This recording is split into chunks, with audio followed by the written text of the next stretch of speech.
Hey, this is Professor Game, where we interview successful practitioners of games, gamification, and game thinking who bring us the best of their experiences to get ideas, insights, and inspiration that help us in the process of getting our students to learn what we teach. And I am Rob Alvarez. I'm the founder of Professor Game and professor of gamification and games-based solutions at IE Business School, EFMD, EBS University, and many other places around the world. And if this content is for you, then please go ahead and subscribe to our email list for free at professorgame.com/subscribe. Hey, engagers, and welcome back to another episode of the Professor Game podcast. And we have today with us AnnMaria. But AnnMaria, we need to know before we formally start, are you prepared to engage? I am very prepared. So welcome, AnnMaria.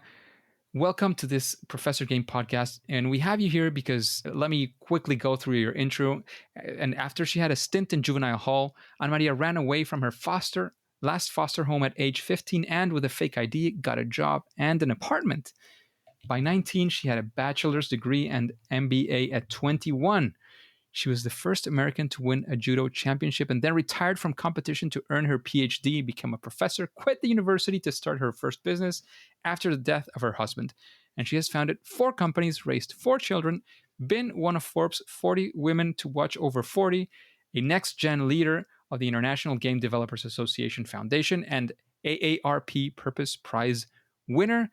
And she and her daughter, Ronda Rousey, are the only mother-daughter combination in the International Sports Hall of Fame. So, AnnMaria, are we missing anything that we need to make sure that we mention? Because there's a lot of stuff going on in there and a lot of amazing stuff for sure. I'm president of 7 Generation Games. That's what I do right now. It's my day job. Yes, and yes. We will definitely touch upon 7 Generation Games. But AnnMaria, we'd like to know a little bit about you and your daily life, so to speak. So can you run us through a regular day? What would that look like? How would that feel to be AnnMaria nowadays? I travel a lot with a computer and an external monitor. So somewhere in the world, you would find me coding a game on one monitor and looking at the results on the other. And so far this year, I have been on a Disney cruise to Cabo San Lucas and Palm Springs, Running Springs, Molokai, Kauai, the Dominican Republic, Minneapolis, Sacramento, San Francisco, some of them multiple times, and I'm sure some places I've forgotten. So wherever I am, in an airport lounge, in a hotel, in the barrio, I am probably debugging a game or creating a game or working on a platform to help other people make games easier. And when I'm home in Santa Monica, which is where I live, I am in my office with a very large poodle behind me. We have a startup dog. Fantastic. Sounds like a good life. It is. I decided to retire and I failed at that twice. And then I decided my retirement would be getting rid of all the things that I don't like doing and just doing the stuff that I like. So I work a lot making games and making a platform to enable other people to make games. And I've been cutting out pretty much everything that isn't that. Wow. Sounds like a dream. Definitely. Especially that part of just doing the stuff that you actually want to do. That sounds absolutely fabulous. And talking about what you want to do, what you don't want to do, usually we don't like to experience failure, right? That's the thing that our human nature, society tells us failure is a bad thing. But we also know that we learn a lot from those first attempts in learning or fail moments, right? So we would like to, especially now, or with your experience in games and creating significant games and game experiences for people, if you have any of those fail moments that you can share with us, especially because we want to take away some of the lessons, what are the things that you did and wouldn't do again, that kind of stuff. We want to live the moment with you and, of course, take away some of those interesting, let's call them takeaways. I think everybody has a good number of failures. Every 10 years or 5 years, I look back at stuff I did and think, God, what a moron. And there's times when I'm editing code from a game that was done years ago and thinking, who wrote this crap? Please, God, don't let it be me. Sometimes it was. One that really jumps to mind, we make educational games that are used in schools.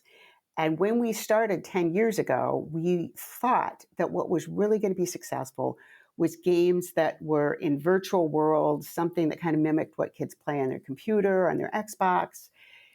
So we started developing for computers, for Windows, for Mac, because something installed on the device could be a much bigger, more realistic virtual world. And now, at least in the US, the vast majority of schools have gone to Chromebooks, with a smaller proportion going to iPads. So we really didn't understand at the time the market that what teachers want is something that they can click on and their students can use right now. What they don't want is something that needs to be installed on a device. So we had to completely change our idea of what kind of game we could make that kids would use in schools, because it had to fit with what schools could pay, which was definitely not the $50 per person per game that you're paying for Assassin's Creed or something. So we had to change from developing for Windows and Mac to developing for the web.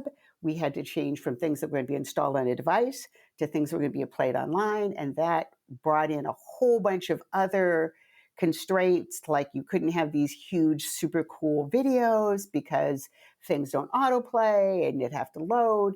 Doing that, we learned a lot in making the games about design of what kids would play and what they wouldn't, and when they quit. So we were able to get a lot of data and monitor when kids quit playing an educational game. We were able to go and observe kids and find out what they liked and what they didn't. So we learned a lot from doing it, but it made me sad because some of those games were really fun and cool, but they're just not fitting the hardware that kids have available to. So, what would you like, given this experience, because technology changes, and this is a fact that you're super familiar, probably more than most at this point, but is there something that you would do differently? Would you have a different approach to some of these things, or how would you do it if you had to do it over again? Well, what we're doing right now is taking off from that. From those original games, we were able to take a lot of the design and some of the math problems and some of the little mini games that were in there. Now, when I design a game, I try to make it more device agnostic.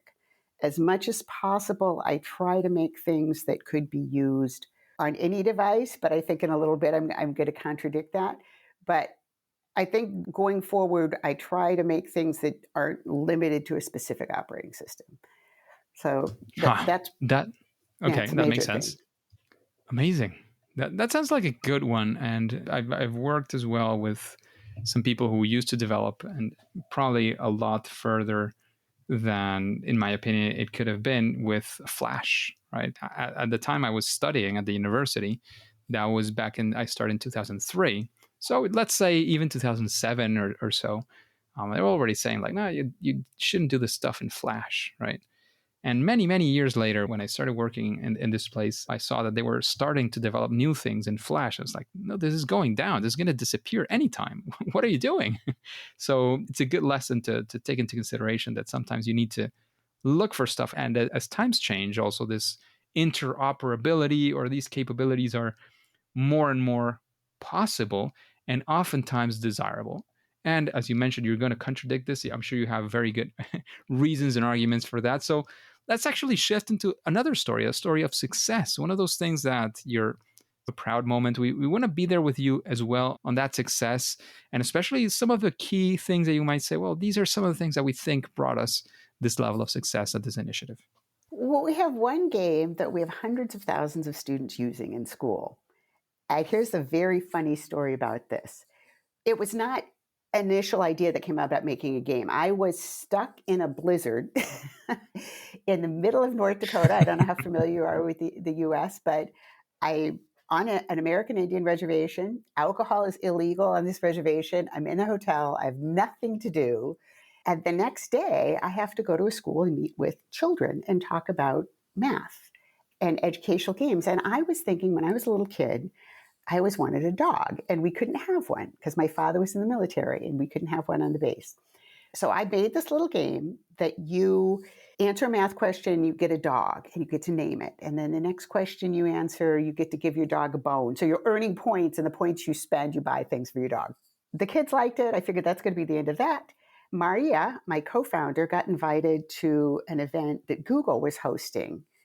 And they were going to pay our expenses and put us in front of a bunch of potential clients. But the catch was we had to have something that ran on an Android device.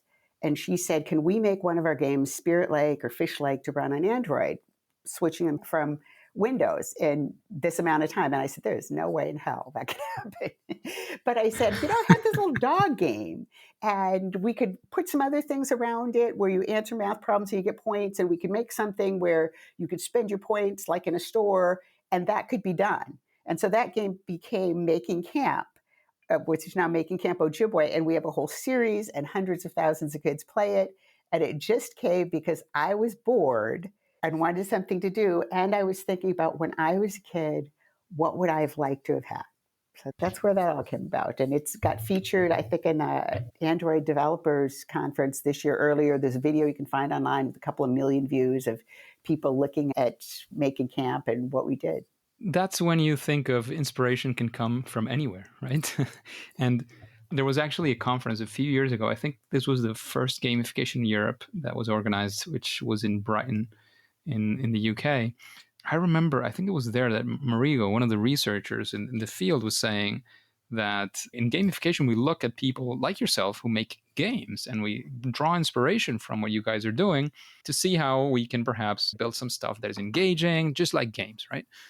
And she started researching and saying, well, yeah, but where do games find the inspiration, right? And it's like anywhere. But the phrase she used stuck with me. And she said, games find inspiration from daily real life. And you were talking about, children wanting to have a dog and this kind of thing. And that's daily, just normal life things that people are saying, well, that's too normal. That's too regular. Yeah, but depending on how you spin it around, it can also be something exciting and interesting and turn into an interesting game. Isn't that right? I get a lot of inspiration from theme parks. I was at Disneyland 3 times in the last month. Like I said, I did a Disney cruise earlier this year. I've been to Universal Studios this year because they're all about building an experience. And if you ever read Jesse Schell's book, The Art of Game Design, and he talks about juice, just those extra little things. If you're at Disneyland or Universal Studios and you look up, 2 stories up, they have flowers in the windows. They have all these little touches without you even necessarily recognizing it, make a game cooler and more fun. I totally agree with that. You get inspiration from everywhere. And you mentioned Disney, and this might be of your sort of individual interest in that sense. We had Brian Collins, who's a former Imagineer from Disney, and we have an interview with him discussing some of the things that they did. So that's episode 140. If you're interested, or Engagers, if you're interested, it's definitely going to be there available in case you want to look into that as well. So that's a reference that we could have as well. I will definitely. Anyways, AnnMaria, when you're setting up to create a game with a purpose, educational or whatnot, whatever you decide to do you have, I don't know, process, a series of steps? Like, how do you approach it? What's your, whether it's formal process, mental process, how do you come up with these things? Of course, besides from radical inspiration, like the one from the dog inspiration that you had. Funny enough, we do a lot of games for clients, right? So somebody will come to us and say, I want a game made to teach the history of the Lakota, or I want a game made to teach how to divide fractions. So someone will come to us and they have a specific objective they want, but then they often don't give us any more guidance than that. So we start with, this is what we want to teach. And then my co-founder and I, Maria, she's an award-winning author. She co-authored a book that was a New York Times bestseller. So she'll often come up with some kind of storyline, and we'll get a general idea. For example, we did Meet the Maya. One of the issues we identified is kids in the United States. We have probably the largest Spanish-speaking population outside of Mexico. So we have a lot of kids who are going to school who don't speak English very well, but they need to learn math. So we come up with this idea, let's make a game that teaches math, but we'll make it so they can click on a button and it will change all the text in the game to Spanish. And it'll also change the audio to Spanish, because a lot of kids don't read Spanish, right? They speak Spanish, but they don't read Spanish. They don't read English very well. So we need to have the voiceover in Spanish. So we'll come up with, here's the objective. Now where's the story? And then the big thing we try to do is look at who the kids are going to be using this and put ourselves in their shoes. What would make them interested? I try to envision a kid, and I taught middle school for a while. So I try to envision a child who would be playing this.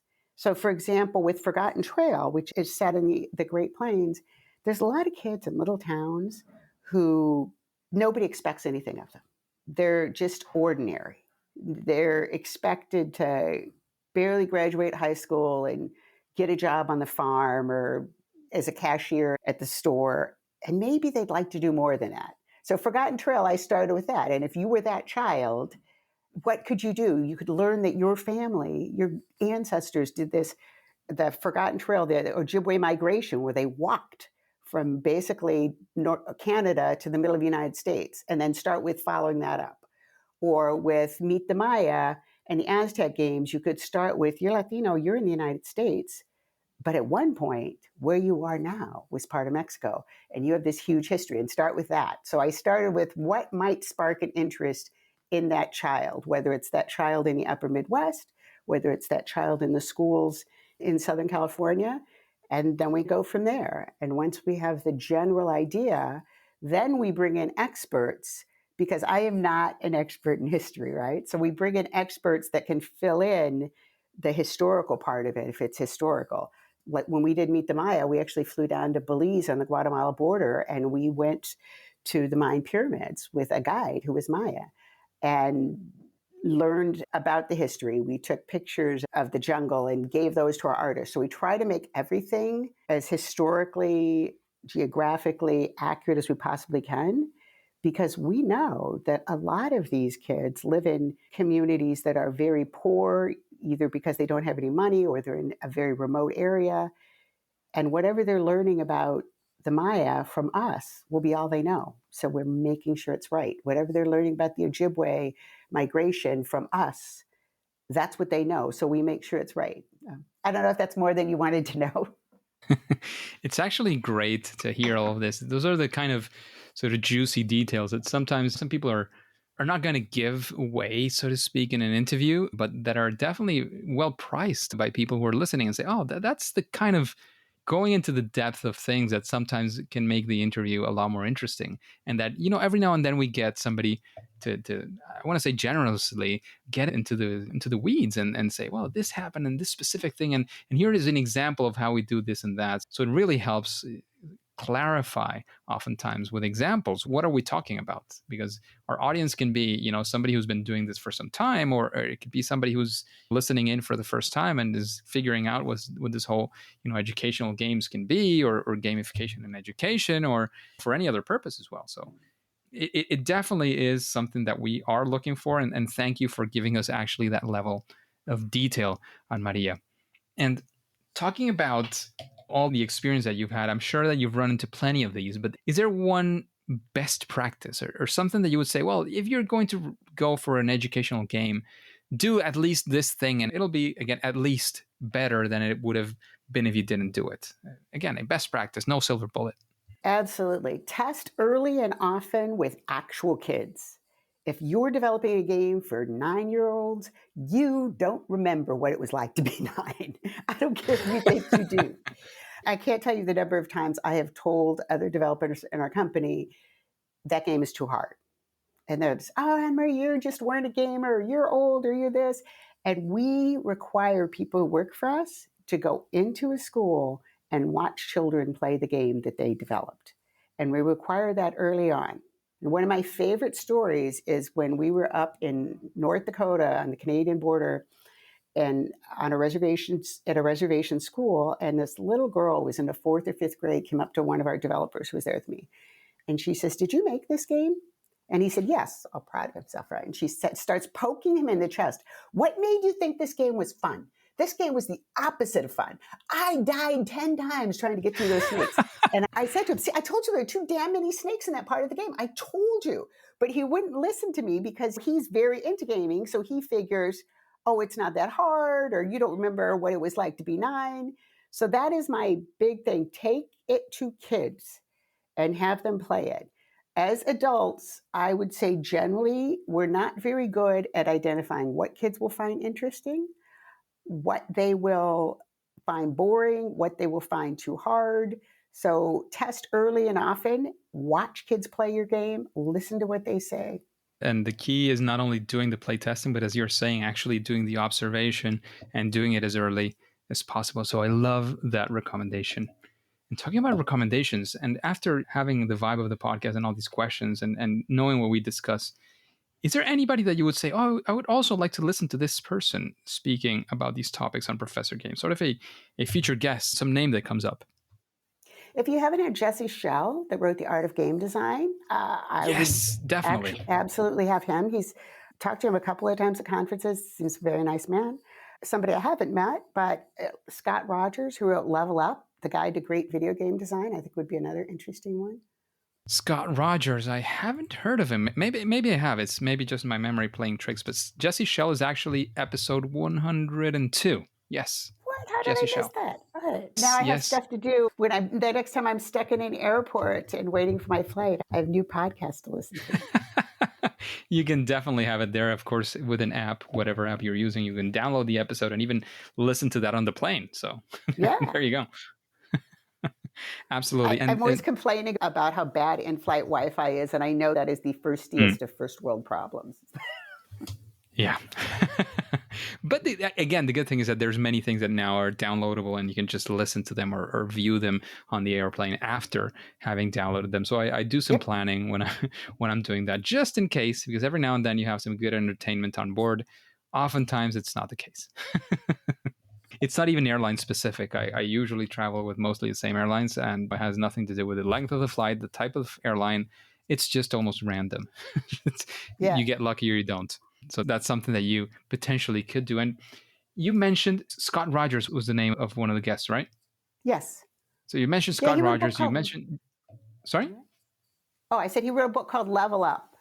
And you mentioned, that's what I was going to say. You mentioned the book Level Up, and you mentioned the book by Jesse Schell as well. So is there any book, it could be one of those two, it could be another one, that you would actually recommend to the engagers to listen to, get inspired or whatnot? I think if you're looking specifically for game design, those two, The Art of Game Design and Level Up, the Guide to Great Video Game Design, are both really good. As far as books on business, I like the book Rework. I think it's the guys who did 37 Signals Basecamp that wrote it. They have a lot of really good ideas, I think, about startup and starting a company that also apply to a gaming company. So I'd say those three. Amazing.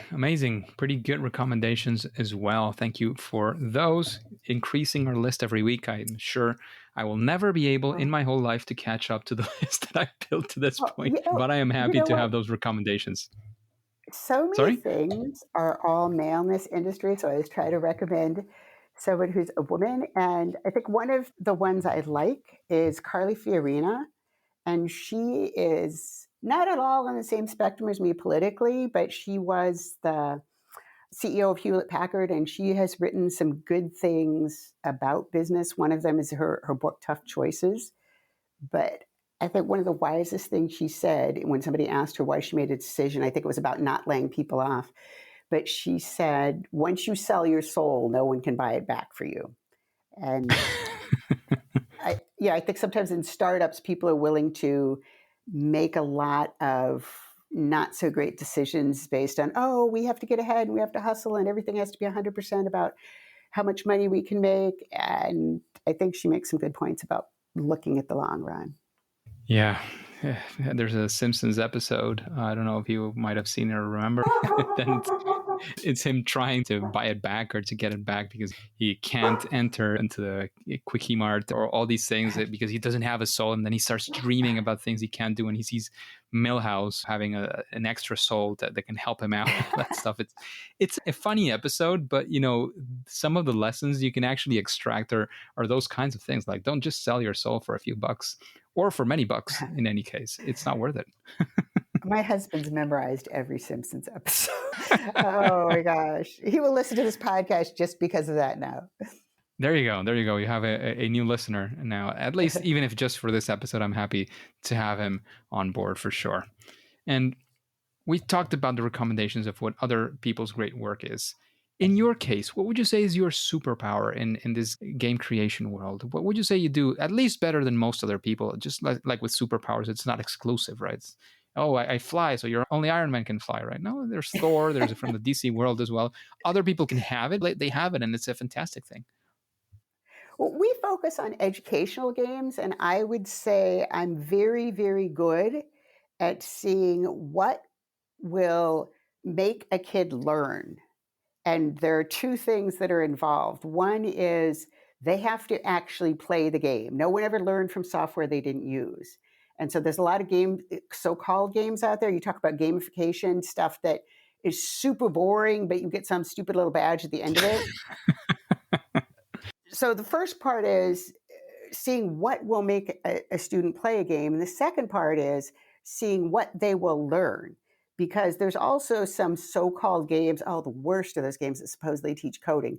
But there's things that are supposedly games out there, but you look at them and you think, what is the kid learning from this? And I've even asked my grandchildren, they're playing some kind of game, and I have one that's 3, they're in high school now. And I'll watch them playing something. I'll say, well, what did you learn from that? And one of them, Ava, says to me, not a damn thing. So I think a lot of so-called educational games out there that are either bad education or bad games, that they are so boring that students don't play them, or they are, if you want, I would just say just stupid.